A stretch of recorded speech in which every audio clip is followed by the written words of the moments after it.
Good morning. This is a repeat morning meditation, as the one that I did earlier didn't seem to come through. So I know that it was worth repeating.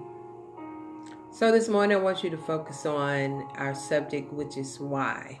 A lot of times in life we ask the question, why did this happen to me? Why is this happening to me? Why did my loved one pass away? We have a lot of whys.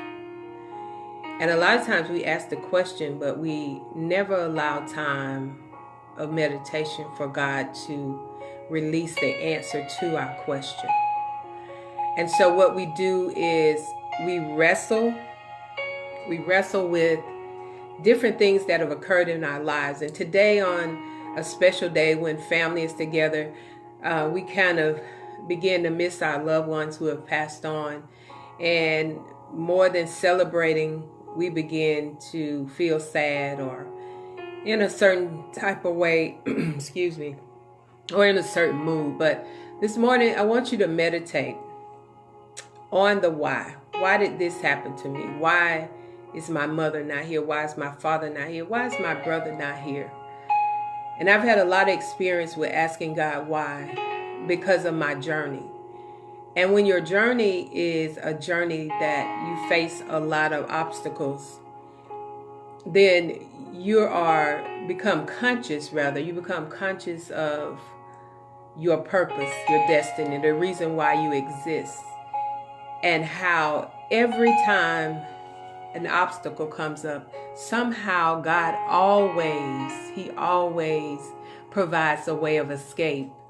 And because we're so focused on the present situation, we can't see that we're not going through. We're going to a place. We're going to another dimension. We're going to another version of ourselves. We're opening up some things inside of us that we never knew were there. But if it had not been for this situation, this thing that happened in our life or is happening in our lives, we never would have known what we're made of, what we're destined for, what we are purposed in. And so this morning, I want to share a couple of whys in my life. 17 years ago, I was asking God, why can't I have children? The doctors had said that I would not be able to have any children because of some things that were going on in my body. And so I was asking God, why can't I have kids? I love kids. There's so many people having kids that don't take care of them, but I'm a lover of children, so why can't I have it? And when I waited for the answer, God said, who said you can't have kids? He said, whose report will you believe? And when we come to a point of belief, it's the pediatrics of entering into what God has for us. It opens the door. It doesn't take you to the place, but it opens the door. Because everybody's belief has a little bit of doubt in it. So God showed me, He said, you can have whatever you believe you can have. And so I began to write on the calendar that I'm going to be pregnant by this date. Because I had voiced to God I wanted to have a kid before I was 40 and I was 39. So the miracle had to work really fast. And so I got pregnant before that date. And Miracle was due to be born 2 days before I turned 40. But the grace of God is so awesome, even though it was a hard pregnancy, even though they thought she died 2 or 3 times because I was bleeding so heavily. The miracle is that out of all of that, God birthed a miracle in me. So today is her birthday, 17 years later. I still recall when I was asking God why. But it's because I waited for an answer. He showed me that my why turned into a what. And it manifested into a who. And so today I celebrate my daughter's birthday. 17 years.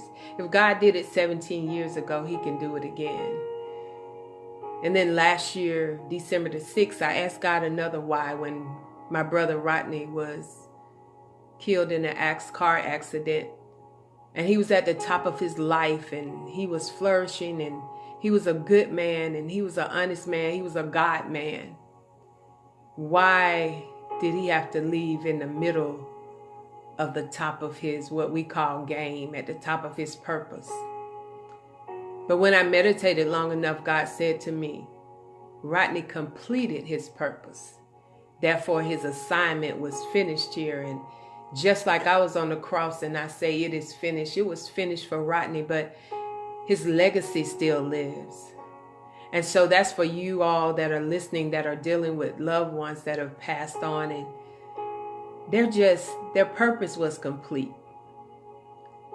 And so now they're on a new assignment. And most of the time their assignment is you. They're your angels. They're the angels that watch over you, that intercede for you.